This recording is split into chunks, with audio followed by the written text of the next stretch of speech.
Hola, ¿qué tal? Bienvenidos sean todos y todas a Ojalá.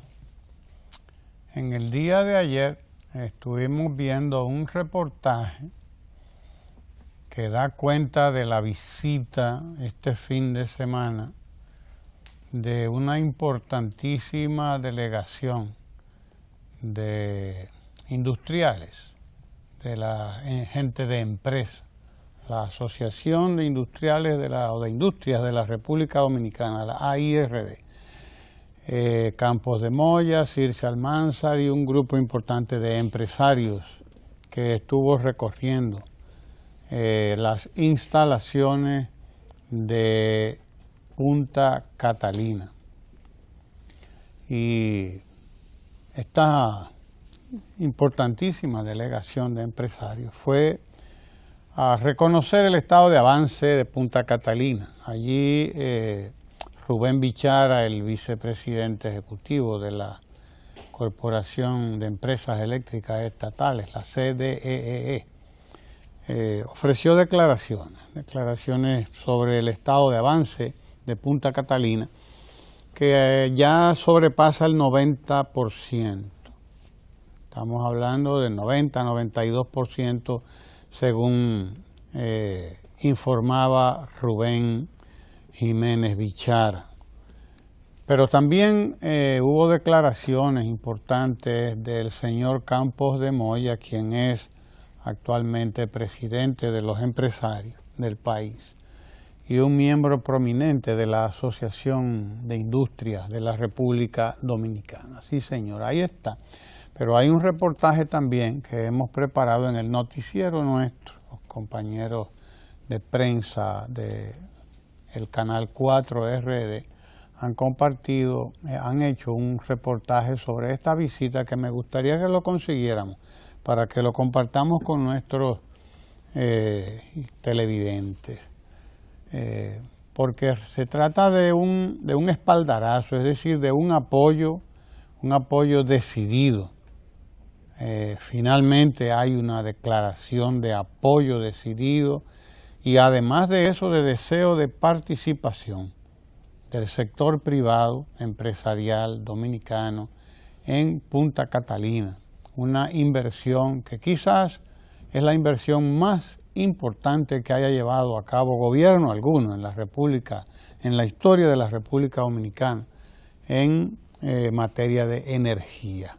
Voy a compartir con ustedes este breve reportaje elaborado por el departamento de prensa del canal, de este Canal 4 RD, para que ustedes vean de qué estoy hablando antes de continuar con los comentarios. Vamos a ver este brevísimo reportaje sobre esta visita importantísima de estos empresarios a Punta Catalina. Adelante, señor director, si estamos listos, si lo tenemos, pues adelante, vamos con él. Para el presidente de la Asociación de Industrias de la República Dominicana, Campos de Moya, la central termoeléctrica Punta Catalina permitirá a ese sector acceder a energía más barata y con ello mejorar sus niveles de competitividad. Y es por ello que los industriales del país apoyan decididamente el proyecto que ejecuta el gobierno en la provincia Peravia. La termoeléctrica de Punta Catalina es prácticamente una realidad y va a ayudar a nuestros asociados, a los industriales dominicanos, a reducir su costo de producción con una energía más barata. De igual forma se expresó Circe Almanzar, vicepresidenta ejecutiva del organismo industrial, quien junto a De Moya encabezó una comisión institucional y de la Asociación Nacional de Usuarios No Regulados que visitó la central de Punta Catalina, quienes fueron recibidos por el vicepresidente ejecutivo de la Corporación Dominicana de Empresas Eléctricas Estatales, Rubén Jiménez Bichara, y el administrador de la termoeléctrica, Jaime Ariste Escuder. Ese porcentaje que nos queda y temas colaterales van a necesitar que todo el que tenga una apreciación justa de la dimensión, el significado que tiene este proyecto, esté presto junto a nosotros a llevarlo a feliz término, en sentido general. La idea es que la planta puede estar, como Jaime le decía, sincronizando en la primera unidad en este año, diciembre, y la segunda en el final del primer trimestre del año próximo. Este es un proyecto definitivamente positivo para la República Dominicana. Como empresario, yo le puedo decir a ustedes que este es un proyecto que crea valor agregado y ayuda a mejorar la competitividad de nuestra industria. Este es un proyecto que va a ayudar a que República Dominicana sea cada vez una mejor economía, una economía capaz de poder producir mejores bienes y servicios de una forma cada vez más competitiva. El dirigente empresarial expresó que siempre ha sido un aliado de Punta Catalina y que así lo ha expresado cada vez que le preguntan, porque sus asesores les indicaron que se trata de un proyecto válido y beneficioso para el futuro del país. Destacó que por sus características la obra es un proyecto de clase mundial, especialmente en lo relativo con las previsiones para evitar cualquier tipo de contaminación ambiental, aspecto en el que se han tomado medidas por encima de lo que exigen los parámetros internacionales. Campos de Moya dijo entender que cuando la planta comience a operar, habrá representantes del sector privado, local e internacional que se interesarán en invertir en la obra. Importantes las declaraciones de Campos de Moya, pero tan importantes lo son las del administrador de Punta Catalina, que lo es el economista Jaime Aristi Escuder, quien resaltó que esta es la obra más importante de su género en la República Dominicana. Es una obra que suma valor agregado, como les dicen los economistas, a este tipo de inversiones de capital, que garantiza indudablemente el paso de la República Dominicana por un periodo de crisis en el servicio eléctrico a un periodo de estabilidad,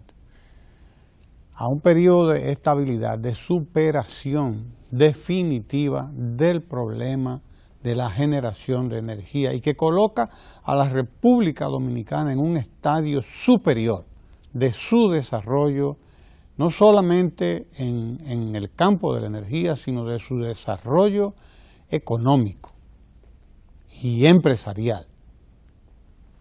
Eso, para que quede bien claro, coloca esta planta de Punta Catalina a la República Dominicana en un estadio superior de su desarrollo económico. Esto no lo tiene todo el mundo en el Caribe. Podrán tener otro tipo de instalaciones. Los grandes países de Centroamérica y de América del Sur tienen pues sus grandes ríos, sus grandes fuentes de agua para producir energía hidroeléctrica, y vaya usted, eso es una gran cosa. Nosotros hemos venido pasando por décadas y décadas de apagones. Todavía al día de hoy en la República Dominicana hay un periodo de varias horas de apagones en varios sectores de la República Dominicana. En los campos, en los pueblos, hay periodos todavía de 2 y de 3 horas de apagones, y sobre todo hacia los lugares donde vive menos gente, desde luego.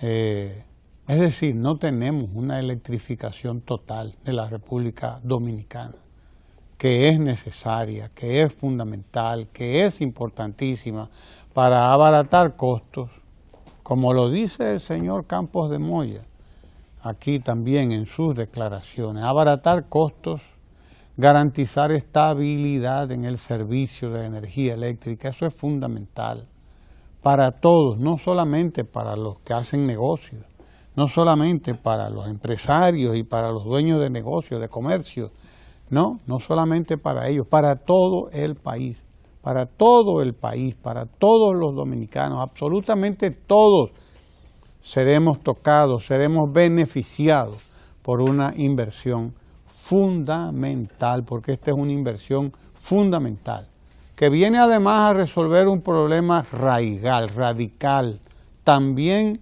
fundamental de la República Dominicana, que es el pago de un subsidio que cada año nos lleva como mínimo 400 millones de dólares. 400 millones de dólares de subsidio nos costó a nosotros el sistema energético de que disponemos. Nos costó el año pasado 400 millones de dólares. Y si ustedes se fijan bien, en las imágenes de este reportaje van a encontrarse con que el generador, y se ve claro ahí en las imágenes, que el generador de esta planta, uno de los generadores, los dos generadores, son construidos por General Electric, que ahí no puede haber tutía, porque alguien pretendió en algún momento arrojar un manto de duda sobre la construcción de Punta Catalina, porque entendía que esto es una obra de Odebrecht y que Odebrecht está detrás de esto, y que si Odebrecht está ahí, por lo tanto, detrás de Odebrecht tiene que haber sobornos y tiene que haber todas esas cosas que han estado manejándose en torno a la constructora brasileña, no solo aquí, sino en Estados Unidos y en otros países, en 12 países. Pero ese no es el caso de Punta Catalina. Punta Catalina es una construcción, lo que se llama un joint venture, como dicen ahora los técnicos, es decir, un trabajo conjunto, una inversión conjunta en la que hay varios países involucrados. Varios países están involucrados. Si bien Odebrecht está en la parte que tiene que ver con la construcción, Odebrecht no tiene nada que ver con el diseño de las turbinas, esas que ustedes vieron ahí, con la marca General Electric, que fue la compañía que ganó la licitación para construir esa que es, o esas que son de las turbinas más modernas, más avanzadas que hay actualmente en términos de lo que representa este tipo de empresas de inversión, ¿sí? De construcción, de tecnología, vamos a decirle más apropiadamente. En lo que tiene que ver con este tipo de tecnología, General Electric está a la vanguardia. Estamos hablando, desde luego, de tecnología para la producción de energía a partir de carbón mineral. De hecho, la semana pasada, por cierto, a propósito, la semana pasada, pues la CDE, la Corporación de Empresas Eléctricas Estatales, anunció la licitación internacional, el inicio de un proceso de licitación a nivel internacional para comprar la primera partida de carbón mineral, el primer embarque de carbón mineral para iniciar las pruebas con el primer generador de Punta Catalina, que se estarán iniciando en diciembre. En diciembre se estarán iniciando las pruebas de generación de Punta Catalina, al menos con uno de sus dos grandes generadores. Estamos diciendo, por lo tanto, que en diciembre Punta Catalina empezará a generar más de 300 megavatios para la energía eléctrica en la República Dominicana, y que el año que viene, en los primeros 3 o 4 meses, según informaba Rubén Jiménez Bichara, estará entrando en operación también en prueba el segundo generador de Punta Catalina. Se acabaron los apagones. Sí, señor. Definitivamente en la República Dominicana ese será un problema, un tema de la historia de la República Dominicana. Pero no solamente se acabaron los apagones, no, también se acabó el relajo de que la República Dominicana tenga que estar pagando todos los años un subsidio multimillonario, en el caso del año pasado de más de 400 millones de dólares, y que en algunos momentos ha llegado a costar 1.000 millones de dólares y más de 1.000 millones de dólares. Y que desde luego, con la tendencia del petróleo al alza, porque hay una tendencia del barril de petróleo en el mercado internacional a la subida, pues desde luego eso quiere decir que el subsidio aumentaría más todavía en los años por venir. No olvidemos que en momentos el barril de petróleo en el mercado internacional llegó a costar 100, 125, 130, 150 dólares el barril, que llegamos a decir, o mejor dicho, llegó a decir el presidente Hugo Chávez, entonces se acabó la época del petróleo barato. Y probablemente estemos llegando, sí, al final de la época del petróleo barato, porque no es verdad que los Estados Unidos van a estar produciendo petróleo de esquisto con pérdida. Eso no es verdad. Y para abaratar los costos, para abaratar, tirar el precio del petróleo en el mercado internacional por el suelo, por razones políticas incluso, para hacer quebrar la economía de Venezuela, por ejemplo, y para forzar a otros países a adoptar determinadas políticas. Eso no puede durar mucho tiempo, porque eso es un costo muy alto, pero muy alto. Lo que quiere decir que en la República Dominicana y en todos los países del mundo tenemos que estar preparados para ver el petróleo continuar subiendo en el mercado internacional. Además, China ha tenido que bajar su ritmo de crecimiento, precisamente porque el ritmo de crecimiento de China implica una presión también fuerte para el petróleo, porque demanda mucho más petróleo la economía china. Y lo mismo ha ocurrido con otras economías, pero eso no puede durar para toda la vida. La verdad es que el género humano, toda la humanidad está llamada, está convocada a buscar fuentes alternativas de energía, porque además el petróleo y los derivados del petróleo no pueden seguir siendo ya los grandes proveedores de nuestras energías. Ya está demostrado que el efecto del petróleo sobre el calentamiento global del planeta es un hecho, eso es real, eso nadie puede mirar para otro lado. De ahí la importancia de que nosotros hayamos mirado no hacia el petróleo, sino hacia el carbón mineral, que tiene precios, que tiene costos muchísimo más bajos que el petróleo en el mercado internacional, que tiene fuentes aseguradas de suministro. Esa es una de las razones por las cuales Punta Catalina no es a gas natural. No lo es porque no hay un abastecimiento, no había en el momento de construir Punta Catalina, no había asegurado un abastecimiento suficiente de gas natural. Por eso Punta Catalina no es a gas natural, como lo será la próxima Punta Catalina que deberá construir el Estado Dominicano.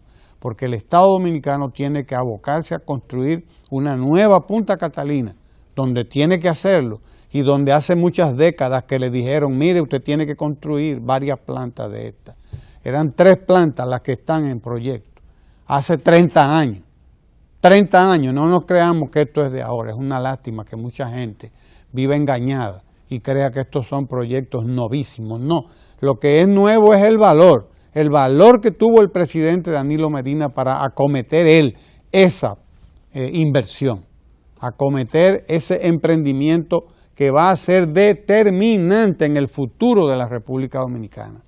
Pero hay que construir otra más, porque la República Dominicana agrega demanda cada año de varios centenares de megas. Creo que son 100 megas que necesitamos por año, que se agregan cada cierto tiempo a la demanda, porque la República Dominicana está en desarrollo, no lo olvidemos. Más industria, más comercio, más inversión, más turismo, más demanda de la gente que pasa de ser clase baja, clase pobre, a ser clase media, y desde que llega a clase media quiere lavadora, quiere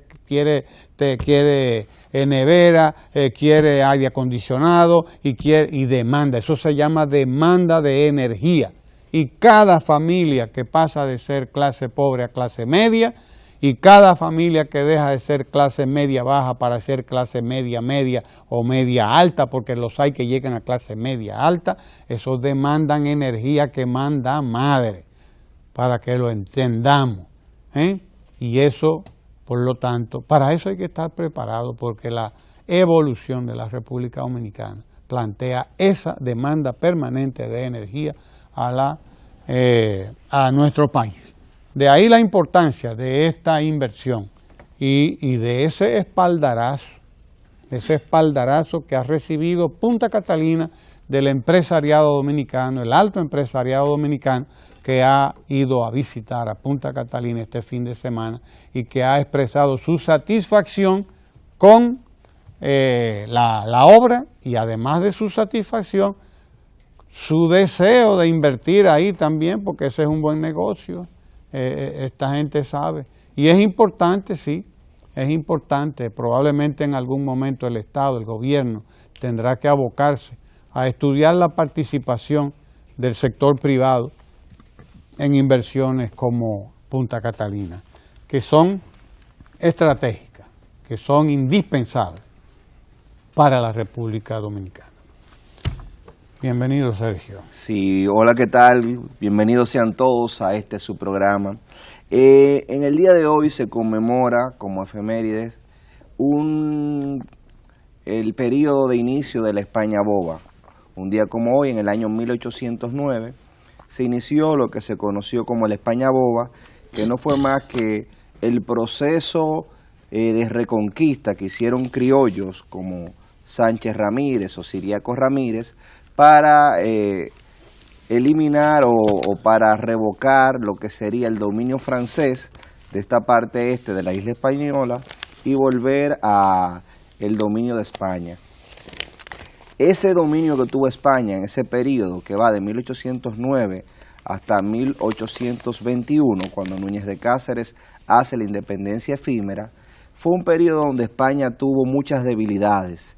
Al gobernador inclusive le llamaban Carlos Conuco, porque se metía a los conucos, a los sembradíos, y hubo muchas debilidades, mucha pobreza.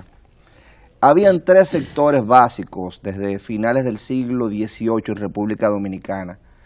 El sector atero, que era el mayoritario, y el corte de madera, un incipiente negocio de tabaco que se fue fortaleciendo en el siglo XIX. Y digo esto porque ese corte de madera, su fundamento era en el sur. Se dice, por ejemplo, que Pablo Altagracia Báez, a quien la historia le atribuye, o algunos historiadores dicen que era hijo de Antonio Sánchez Valverde, Pablo Altagracia Báez era la persona que tenía más aserraderos en la provincia de Azua, que abarcaba todo el sur profundo. Dicen que su actividad era muy lucrativa, pero que producto de esta actividad intensiva en el sur de corte de madera, se secaron casi 300 ríos. Y hubo mucha pobreza que se fue quedando. Imagínense, una actividad como el corte de madera, que no estaba hecha con un criterio de reforestación, ni nada que le hiciera sustentable, iba a generar grandes desigualdades en la región. Eso generó que, sobre todo el sur profundo, tenga características de pobreza extrema. Ahora, cuando nos vamos, por ejemplo, a los índices de desarrollo humano y a las mediciones, vemos que, por ejemplo, la provincia de Independencia, la provincia de Pedernales, tienen profundos problemas de desarrollo humano, tienen una pobreza y unas condiciones de miseria sumamente graves. Por eso yo quiero resaltar la visita sorpresa que hiciera el presidente de la República a Pedernales, llevando la visión del Estado, una visión de desarrollo y el compromiso con desarrollar esa región de Pedernales, que es, como dije, una de las provincias que más ayuda necesita y más apoyo para su desarrollo necesita. En el caso de Pedernales, se pudiese escribir una obra como si fuera 100 años de soledad. Yo creo que la grandeza de 100 años de soledad es que retrata lo que ha pasado en muchos de nuestros países del Caribe y de Latinoamérica. Usted puede imaginarse y sacar el tema de la platanera y de la bananera y poner ahí la Alcoa, por ejemplo, en el caso de Pedernales, y significar lo que era la Alcoa para Pedernales en ese momento. Fue similar a lo que se significó para Macondo de García Márquez, la bananera. Y realmente Pedernales necesita eso que ustedes ven ahí, que es un impulso hacia el desarrollo. Pedernales tiene potencialidades turísticas, Pedernales tiene potencialidad de pesca, pero también Pedernales tiene potencialidad de desarrollar frutales. Y la siembra de frutales como aguacate fue parte de lo que se estaba dilucidando en esa visita sorpresa, donde el presidente de la República dijo: yo vengo a Pedernales comprometido con el desarrollo de ustedes. Es evidente lo que significa para una comunidad tan empobrecida que se coloquen en el centro de las políticas públicas y que las políticas públicas comiencen a trazarse desde acá. Bueno, yo quiero compartir este pequeño video de lo que pasó en Pedernales. Que se llama Danilo Medina Sánchez, el padrino de los agricultores a nivel nacional. Está ahí sentado, no hay otro ni lo ha visto. Yo estoy en un amplio programa de reforestación. Esos proyectos no están siendo financiados por las personas, sino por el Estado. Lo que le voy a proponer, que Pedernales entero se incluya en ese proyecto también. Nosotros les vamos a apoyar para que puedan poner a Pedernales a producir riquezas y se beneficien los habitantes de Pedernales. Porque yo quiero que Pedernales tenga de qué vivir. Lo que ustedes necesiten para que se puedan desarrollarse, lo vamos a hacer. Porque a eso fue que vinimos hoy. Para decirles que ustedes no están solos, que nosotros les vamos a dar el respaldo que se requiera para que su vida cambie en los próximos años. Y va a cambiar con el apoyo del gobierno de la República Dominicana. Pedernales no está solo. Lo que ustedes necesiten lo van a tener. O sea, es un compromiso de apoyar a que Pedernales tenga de qué vivir. Escuchen las palabras, es proporcionarle los medios a esa provincia que tiene todo el potencial para que esa provincia tenga medios para sustentar su vida. Esa colocación de Pedernales en el centro de las políticas públicas es uno de los puntos cardinales del combate hacia la pobreza. La pobreza y al enemigo hay que atacarlo en la periferia, donde es más débil. Por eso el presidente de la República va a Pedernales, a una comunidad tan pequeña, y miren la reacción de esas personas que no habían visto que desde que su provincia se colocara en el centro de las políticas públicas. Pedernales necesita de todo, tiene un gran potencial, pero necesita el apoyo firme del Estado. Fíjense el tema de frutales, donde se dice: lo que ustedes tengan que sembrar, nosotros los vamos a proporcionar. Eso que se está haciendo contrasta con lo que yo comencé a explicar, que había sido el desarrollo del sur. Una zona que creció y que históricamente su principal actividad económica había sido el corte de madera, y las secuelas que eso dejó durante décadas, durante siglos, comienza a tener un enfoque diferente de su desarrollo. Y eso es algo que las personas de Pedernales que han sido directamente impactadas nunca lo van a olvidar, porque eso significa que Pedernales comience no solamente por el potencial turístico que se comience a explorar y a desarrollar, sino por esos proyectos que afectan directamente la vida de las personas. Y lo digo porque conozco muy bien lo que ha pasado en esa hermana comunidad de Pedernales, que dicho sea de paso, fue creada por la gente de Duvergé. Duvergé y Genaro Pérez Rocha fue uno el que fundó Pedernales prácticamente, porque era el paso natural de la gente de Duvergé a Pedernales. Y por eso la mayoría de las personas que crearon Pedernales eran del poblado de Duvergé. Y conozco bastante bien lo que han pasado las personas de Pedernales y lo que significa que por primera vez se estén colocando en el centro de las políticas públicas y se estén desarrollando iniciativas que directamente incidan en su desarrollo. Guillermo, buenos días. Mire, Carlos Conuco era un personaje interesantísimo, que tenía su conuco ahí en Pajarito, era en Pajarito, ahí en Villa Duarte, lo que llama Villa Duarte, un conuco enorme. Y era un personaje que era gobernador de la isla por España, porque fue el momento de la se llamará de la España Boba en adelante, este periodo de los gobiernos ateros, que es la clase atera la que llega entonces comienza su reinado en la República Dominicana, que terminó con Pedro Santana, desde luego.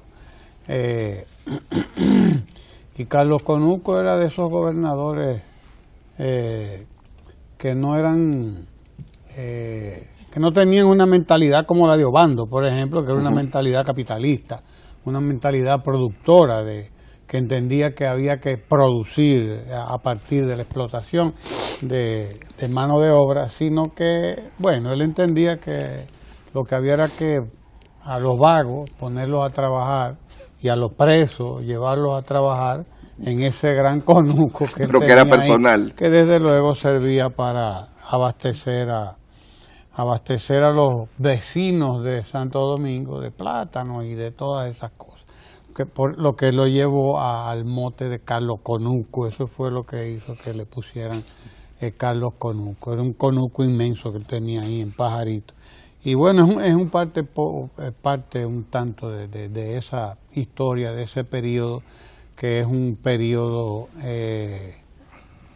nefasto, funesto, según explica don Juan y algunos historiadores, para la economía de la República Dominicana, porque aunque no éramos República Dominicana todavía, ni nos acercábamos a eso, la verdad es que eso hablaba de la pobreza, la pobreza de mente de estas personas, de estos dirigentes que mandaba España aquí, y la pobreza general que había en la República Dominicana, que vivía del situado, de lo que le mandaban. Aquí no había ni siquiera para pagar los empleados que tenía la corona española aquí en la República Dominicana. Se pagaba con el situado, que a veces venía de México y a veces venía de Panamá, si mal no recuerdo, de algunos de esos pedazos por ahí de España, pero sobre todo de México. Eso para traer un poquito el tema de Carlos Conuco. Pues el conuco de Carlos, del gobernador que era Carlos Urrutia, como se llamaba, ahora se recuerda, era ahí en Pajarito que estaba, un conuco inmenso realmente. Así que ahora sí. Sí, mire, hay un par de temas que merecen ser tratados a modo de, incluso de felicitación. El primero de ellos se refiere o está referido a la decisión de la Procuraduría General de la República, al frente de la cual está el procurador, el señor Jean Alain Rodríguez, que ha determinado, y así también lo dice el presidente de la Asociación de Hoteles y Proyectos Turísticos de la Zona Este, el señor Ernesto Veloz, quien ha valorado lo dispuesto por la Procuraduría con respecto a el apoyo y la cobertura que deben dar los fiscales al turista. Puesto que ¿qué resulta? Que bien sabemos que donde hay un flujo constante durante prácticamente todo el año de millones de turistas, de pasajeros, de visitantes, que al llegar aquí al país, pues no se quedan solo en los hoteles de todo incluido, que tienen todo, y bien muchos pueden darse el lujo de no salir de esos hoteles que tienen centros comerciales, que tienen restaurantes, que tienen casinos, que tienen de todo. Pero la realidad es que el ser humano se alimenta también, y los turistas por igual, tienen cara de tontos, pero no lo son. El cerebro se alimenta del oxígeno y tiene que salir y de las relaciones con los criollos, con la gente del sitio a donde se va el turista. Sí, tienen cara de tontos. Pero no lo son. Pero no lo son. ¿Qué resulta? Que muchos de estos, como todos nosotros, estamos sujetos a que nos estafen, tengamos algún tipo de accidente de cualquier naturaleza, que vamos a darnos una vuelta en bicicleta para Verón o para Punta Cana porque estoy en Bávaro o qué sé yo, excursiones permanentes, hasta riñas. Hasta riñas. ¿Qué resulta? Que vaya usted a saber, al turista estafado, agredido, etcétera, a pesar de la buena labor y dispositivos policiales para la protección de estos y de la ciudadanía en general, siendo víctima, pues resulta ser que el turista tenía que coger no solo para un destacamento, sino para una fiscalía, a poner la denuncia, a llenar con todo lo que eso significa. Y cuando digo todo, digo todo. Digo todo, claro, porque si usted es objeto de una estafa o de lo que fuese, o sujeto, igual no pueden ser estos. Pero quizá a donde usted va también lo estafan. Entonces, la Procuraduría ha decidido, y es lo que pondera el señor Veloz, que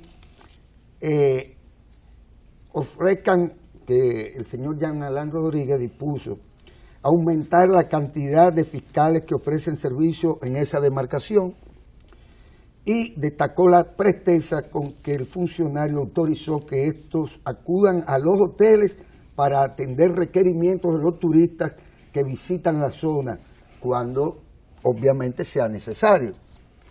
Dijo, Veloz, que el presidente de hoteles y proyectos turísticos de la zona este, dijo que aunque la zona de Punta Cana registra una bajísima incidencia de delitos contra turistas, es acertado permitir que cuando alguno es víctima, representantes del Ministerio Público lo entrevisten en el establecimiento hotelero donde éste se aloja, pues así se mitiga el impacto negativo que esto ocasiona. El presidente Azoeste resaltó además la comprensión, consideración y colaboración del turismo, indicando que esa actitud contribuye notablemente a que los turistas se lleven una favorable experiencia de su viaje al país.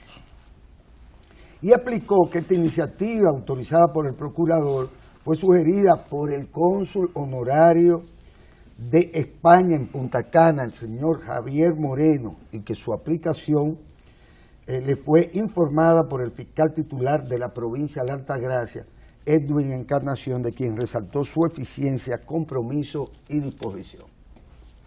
Este es uno de los componentes importantes del futuro del turismo como industria locomotora de la economía nacional.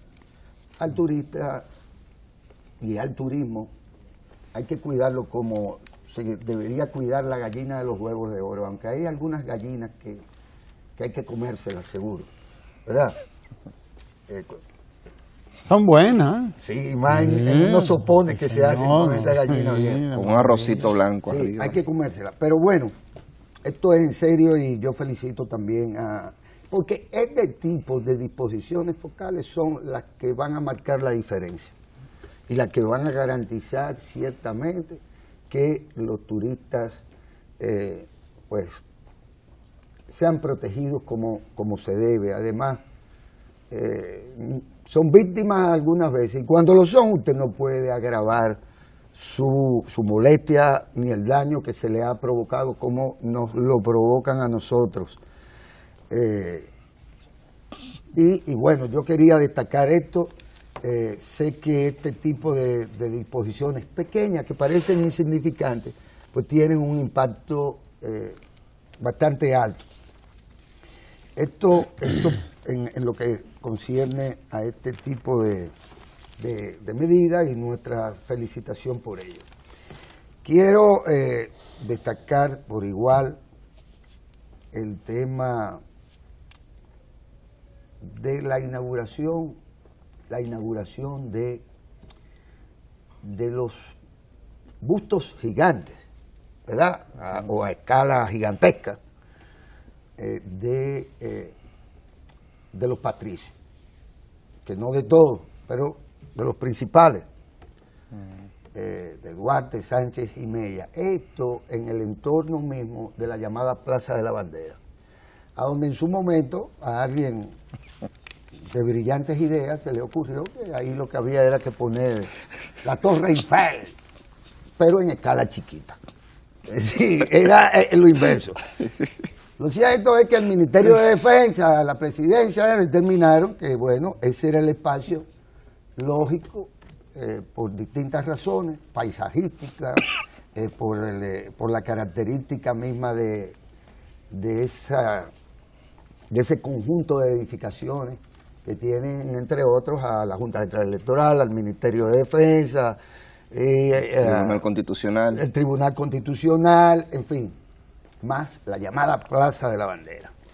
¿Y por qué quiero destacar esto, Sergio, amigo, Ramón, etcétera? Busto de Duarte genera crítica. Es decir, esto es un país en donde hay gente que se dedica hasta a criticar los bustos de los patricios. Para que ustedes entiendan hasta dónde podemos nosotros de alguna manera o debemos ser tolerantes, porque ¿a quién se le ocurre? La primera reacción de estos azarosos es la de, sí, ¿verdad?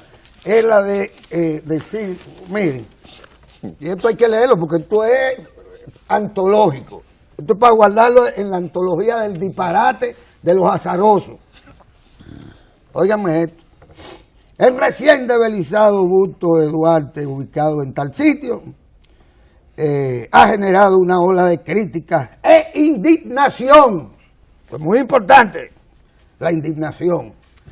En las redes sociales, en las redes sociales, estos maravillosos amigos de las redes sociales, porque no reflejaría los rasgos característicos del padre de la patria. Óigame eso. El político, y vaya usted a saber, el político Vinicio Castillo, ese patriota, trinitario, duartiano, de origen, de nacimiento, preguntó en sus redes cuál era la necesidad de hacer un busto con un rostro diferente al del patricio. Óigame esto, pero yo me hago una pregunta que se cae de la mata. ¿Y qué necesita y qué necesidad había de hacer un busto de Duarte con un rostro diferente al conocido por el pueblo dominicano en el Twitter? Y el otro hermano indicó que no evoca ninguna de las imágenes del padre. Si lo que se quiso con el busto del patricio fue imitar la foto de 1873, tomada en su vejez en Venezuela, 3 años antes de morir. ¿A qué edad murió Duarte? 63, 65, ¿verdad? Algo así. 63. Lo declaró viejo antes de tiempo, un poco, ¿verdad? Porque si fue 3 años antes, es la edad mía. Bueno, la esperanza de vida era menor.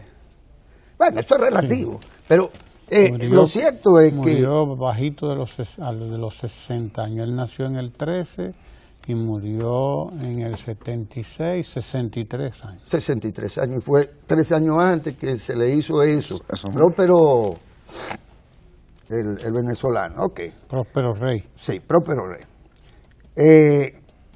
No evoca ni esta imagen ni ninguna de las que lo representan en lienzo cuando era más joven el patricio. Y otros entonces, lo de este artista gráfico no tiene madre ni padre, pero como es un desconocido, un tal Poteleche, dice que el busto se parecía más al coronel Sanders de la franquicia de restaurantes de comida rápida Kentucky Fried Chicken que a Juan Pablo Duarte o Danilo Medina. Óigame la genialidad de estos retorcedores de la realidad. Resulta ser que entonces el nuevo busto de Duarte que develaron en la Luperón lo quisieron hacer parecer a Danilo. Óigame la vagabundería de los azarosos. Que develaron, parece como al coronel de KFC trasnochado. Esto es de antología, oigan esto. ante la desfiguración de la imagen de nuestro patricio, el presidente Danilo Medina debe ordenar de inmediato el retiro del busto que se quiso parecer. No sabemos a quién, menos a Duarte, según indicó este tal pote de no sé qué cosa. Y otro comentario de lo otro. Ahora, primero es de muy mal gusto que un artista se ponga a hablar porquería de la obra de otros artistas. Eso es lo primero, con respecto a ese insignificante. Ahora, con respecto a Vinicito, que nunca en su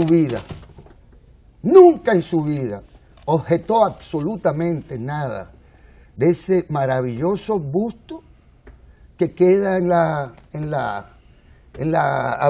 carretera de las Américas, ¿verdad? Que parecía a Cristo. Nunca se le ocurrió decir que se parecía a Cristo, o que se parecía a Balaguer, o que se parecía a la foto de 1873, o a la de Urdaneta. Que no es Duarte. ¿Eh? La de Urdaneta no es Duarte. No es Duarte, es una persona que se suponía Rodríguez Urdaneta. Ahora, entonces el Cristo de la Libertad, esa balaguerita, de ahí sí se parecía a Duarte. ¿A cuál de los Duarte? ¿Al joven, al viejo, al de Venezuela, al de aquí? ¿A cuál de los Duarte se parecía el Cristo este? Al que le gusta a Vinicito. Al que le gusta a Vinicito. Porque de ese, en 40 o 60 años nunca ha hablado. Ese no le molestó el bendito busto de Duarte que se parece a Danilo, dicen estos señores. Esto, ¿por qué hay que resaltarlo? Bueno, porque aquí a estos tipos ya le faltan el respeto. No a Danilo, o al presidente, o a uno. No, le faltan el respeto a todos. Ahora nos vamos a poner a discutir baboserías con respecto al parecido de un busto de Duarte, al parecido físico. Es para no hablar de la pobreza de Pedernales y de cómo combatirla. Por eso que meten temas falsos. No, pero en realidad eso lo que indica es el nivel de desarrollo político de la gente. Porque en vez de hablar de la ley de partido, o de la pobreza, de qué se basa en Pedernales, que es lo que está haciendo. Pero a ellos nunca le han importado los pobres, ni de este país, ni del mundo. No es verdad que ellos puedan preocuparse por la pobreza. No es verdad. Sus fortunas se han construido sobre la base de la pobreza. Pero le molesta el busto de Duarte. Y esto lo que indica, insisto, es el escaso desarrollo político de gente que desde la poltrona de una franquicia y de una paletera, pretenden seguir haciendo la política petit, la pequeña política, aquella mezquina que se presta para cualquier diversionismo, para cualquier manipulación de la gente, porque tampoco protestaron por la Torre Eiffel. No, porque es que ellos, tú sabes, son napoleónicos y cosas por el estilo, ¿verdad? Son napoleónicos. No, el que le molesta es entonces Duarte, y en esencia lo que hay es una degradación del patriotismo que convierte a Duarte en su figura central. ¿Y en qué entonces, con qué pretenden sustituirlo? ¿Ustedes saben con qué? Con el patrioterismo.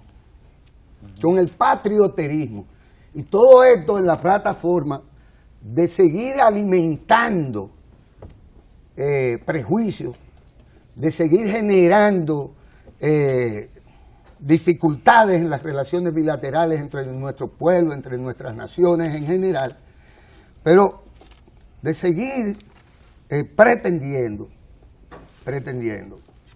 que lo importante sería el parecido o no de un busto dedicado al patricio a este.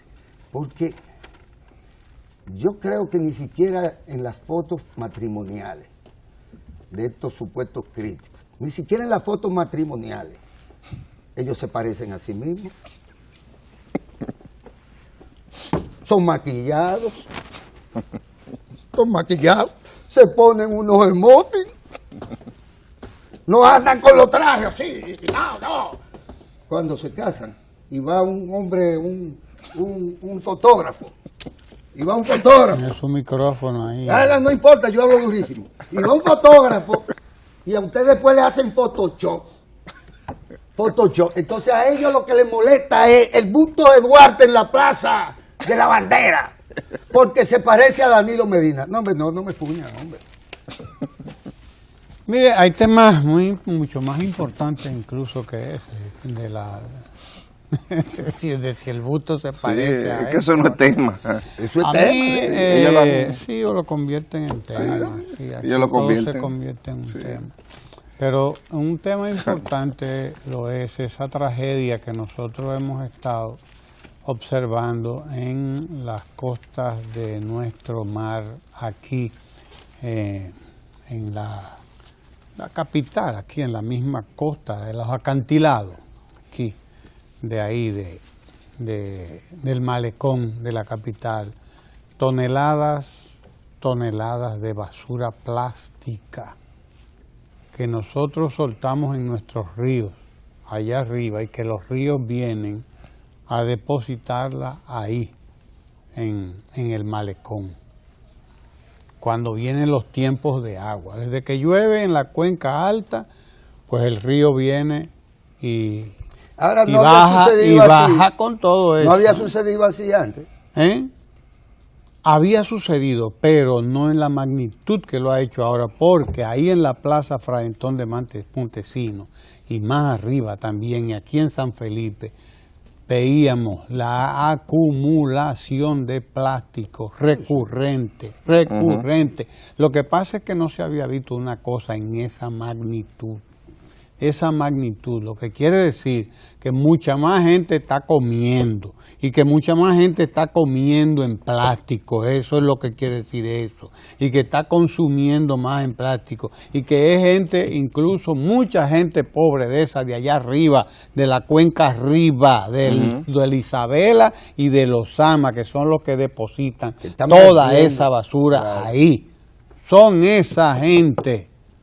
Y es ahí donde hay que hacer el trabajo, pero tenemos que hacerlo en todas partes, porque también buena parte de la basura del Distrito Nacional va a dar a esa cuenca alta de los ríos Isabela y Osama. Nosotros, miren eso es una cosa que da ganas de llorar. El presidente está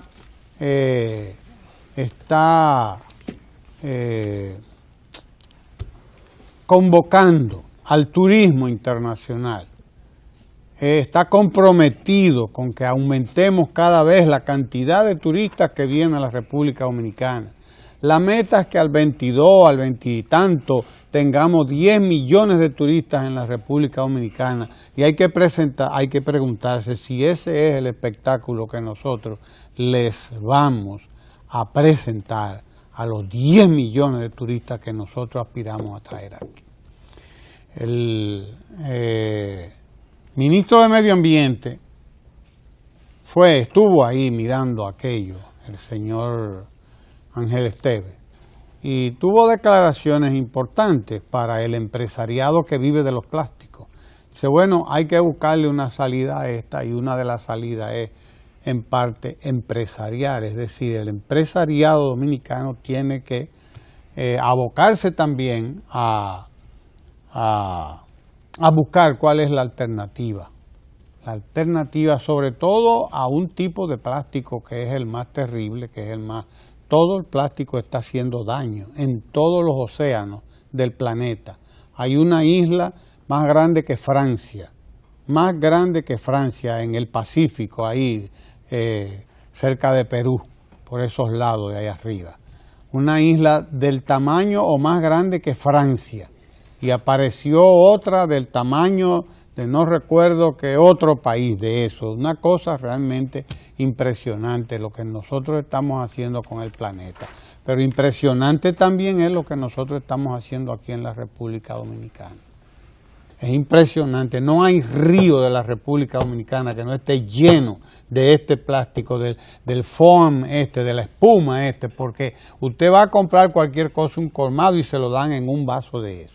Y aunque usted no lo pida, le meten 3 vasos plásticos, porque usted, como no saben, aunque usted no lo pida, se lo dan. Usted no lo necesita, pero se lo ponen. Estamos comiendo plástico porque los pescados se han hecho un estudio y una cantidad importante de la carne del pescado tiene plástico. Para que tengamos una idea de lo que esto está representando, el Ministerio de Obras Públicas y Comunicaciones, que no es el Ayuntamiento de la capital, aunque no sé por qué, a quien le han dado todo el crédito es al Ayuntamiento de la capital, pero quien ha estado ahí es el Ministerio de Obras Públicas, y ahí está el coronel Gonel Regalado, de la Comisión Militar y Policial del Ministerio de Obras Públicas. Esto le ha costado millones de pesos, limpiar, recoger toda esa basura, toda esa porquería plástica que nosotros estamos tirando a nuestros ríos, tirando a nuestras cañadas.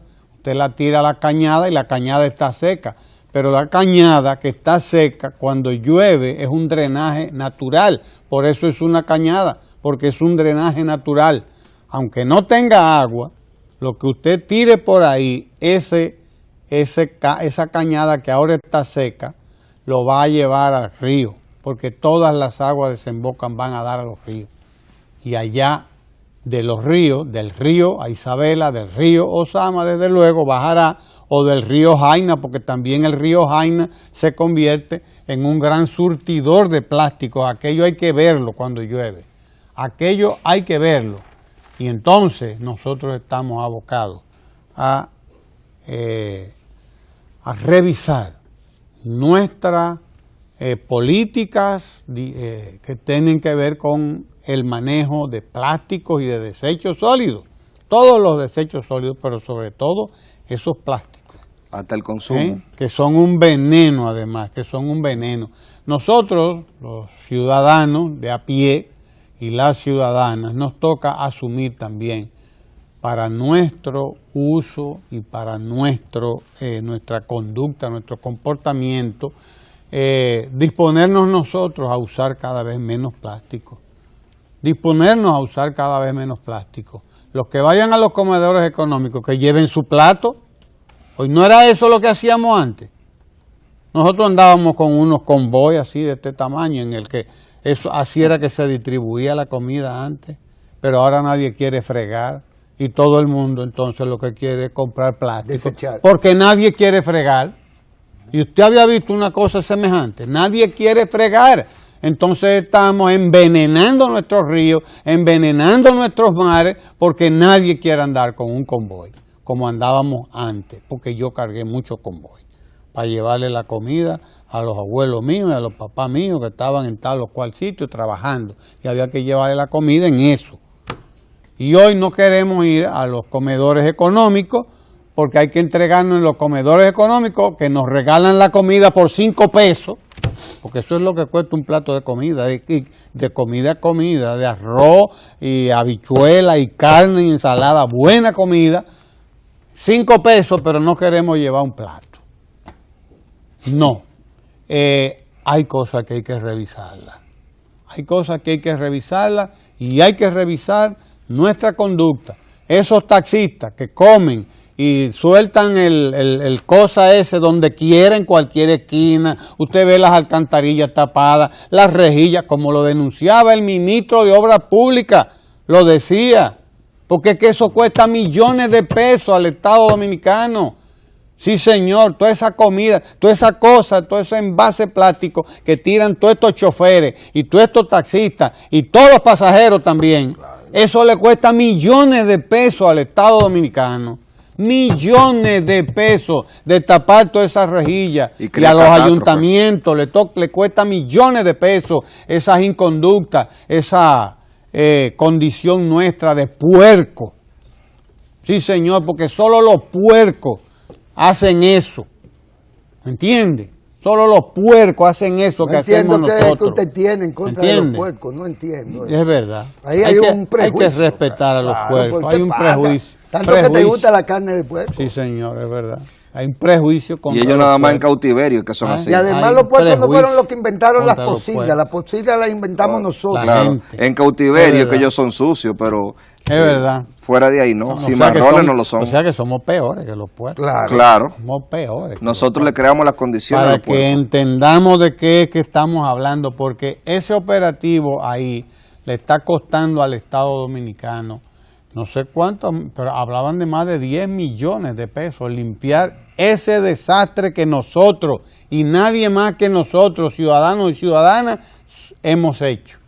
Ese tollo descomunal, esa tragedia descomunal, porque también no es solamente que hay que recogerla, la basura, el desastre, sino los animales que se son mueren. muertos por esa contaminación, los peces y todas las especies marinas que son afectadas por esa desgracia que provocamos nosotros. Tenemos que revisar este fenómeno, esta pero, cuestión de los Ramón, plásticos y Sergio, nuestro uso de los plásticos. Yo creo que se hace lo que se debe de hacer y hay que decirlo. Dominicana Limpia es el programa joint venture de el sector privado y los municipios y el impulso de la Presidencia de la República para tomar el toro por los cuernos y proceder efectivamente a involucrar a la población en otro tipo de conducta. Parecería esto muy difícil porque usted se siente mal con el plástico, pero el plástico le ha hecho tanto bien a la humanidad como daño, tanto bien como daño. Y en su momento, muchos de los niveles y de los estándares de vida de la gente no podrían existir sin el plástico, que no es uno solo, todos los días aparece, usted habla del FON, pero el calimete o el sorbete por decir esto. Sí, claro. Y cada día hay más cosas pensadas de consumo de la gente, de consumo, porque y los envases donde se beben los jugos esos que a ti te gustan, el Milumé, las cosas de esas que se venden, es en plástico, en otro tipo de plástico que no es el FON, igualito, no se va a degradar, Y el agua. va a tapar cosas, etcétera. Es decir, hay un... Y la botellita de Ahora, agua. ¿qué es lo que pasa? Que también tenemos una industria del plástico en el país que aporta y que empleo, que aporta, que paga impuestos, en fin, que exporta. Es uno de los sectores exportadores más importantes. A Haití, por cierto, porque no van a llenar de plástico este lado, sino también el otro. Claro. ¿De acuerdo? Ahora, lo que se inició y la denuncia que se hace de esto y ver esto en el contexto del esfuerzo de Dominicana Limpia es lo más importante. Yo soy capitaleño. Ramón bajó de Rancho Arriba hace muy poco tiempo. Yo me crié en esa playa, en esa playita del Rompebola, ahí frente al Eugenio María de Otto. Y ahí yo recogía caracoles, bellezas de caracoles. Y ahí yo jugaba de muy niño en esa playa, que dejó de ser playa, entre otras cosas, por los niveles de contaminación, que no solo del plástico. La zona franca de Isabela vierte toda su porquería, que no plástica, ahí. Y los barcos que desguazaban. Los barcos que desguazaron y ahí lo Ahí, tenían de talleres, claro. contaminándolo todo. Sí, pero busque las industrias de Barcelona lo que hacían ahí también y que vertían ahí por igual. Y cuando nos ponemos a ver hasta la propia cervecería hecha porquería en la costa. Y de eso podríamos pasarnos Lo mucho que tiempo quiere hablando. decir Ahora, que hay que ¿qué es lo- hacer una revisión. es una general, revisión general, conjunta total del que problema. conduzca al sector privado en general, no a la incapacidad que puede tener el propio sector industrial que produce plástico o comerciales que importan plástico, porque importan cantidades enormes de materia prima. Sino que deberíamos verlo en ese contexto general de que la basura y el plástico pueden ser negocios. Pueden ser negocios. Es que no es verdad que ese desecho no tiene valor. Tiene valor. Se pueden dedicar personas, como se dedican personas, a recoger la botellita de agua, la botellita plástica de agua, te la recogen y se la llevan, hay quien se la compra, o lo acopian en algún lugar y eso va a parar a la industria, en una suerte de círculo de negocio, en donde incluso el emprendedurismo de la pequeña, de la gente, puede ser parte de la solución. Porque no se trata de eso, como bien has dicho tú, meterse en Santiago y en el Yaque del Norte. Ahí se está haciendo entonces una labor de recuperación aprobada, decidida por el propio presidente de la República, y hay un plan de ¿qué? Le llaman plan de recuperación de la cuenca. Recuperación del yaque, etcétera. Plan de manejo. Plan de manejo. Porque de eso se trata. Y en cada municipio, primero porque tienen vocación turística la mayoría de los municipios. Porque tienen iguales problemas la mayoría de los municipios. Con respecto a esto de los desechos sólidos, la basura. Entonces, aquí hay que verlo eso en el conjunto. Y yo insisto, se podrá hacer incluso negocios, se podrán decidir cosas como Dominicana Limpia y podrá participar el sector privado. Sí, perdóname, Ramón, que vuelva a citarte. Sí, los puercos, no dejamos de ser puercos, y asumimos nuestra propia responsabilidad frente al tema del medio ambiente. No importa quién sea el ministro, no importa en qué medida, incluso usted, que yo sé que no consume nada en vasitos plásticos por una cuestión filosófica, ¿verdad? No importa que usted haga eso y se inmunice de la porquería. Si todos seguimos haciendo lo mismo, si todos seguimos consumiendo eso, si todos no podemos imaginar que incluso están a la venta fundas de tela, reusables, cantidad de cosas que se pueden utilizar para sustituir, que esa es otra desgracia, aunque contribuye porque uno la usa para botar la basura, sin sustituir, como ya lo hacen los países europeos, sino todos los más importantes, que ya rechazaron, denunciaron el uso del plástico, de la funda plástica en los supermercados, en lo que se llama. Porque sí se puede sustituir en esto, el plástico. Ahora, el plástico está presente en prácticamente todo. En prácticamente todo se puede decir que hay algún plástico involucrado en el proceso.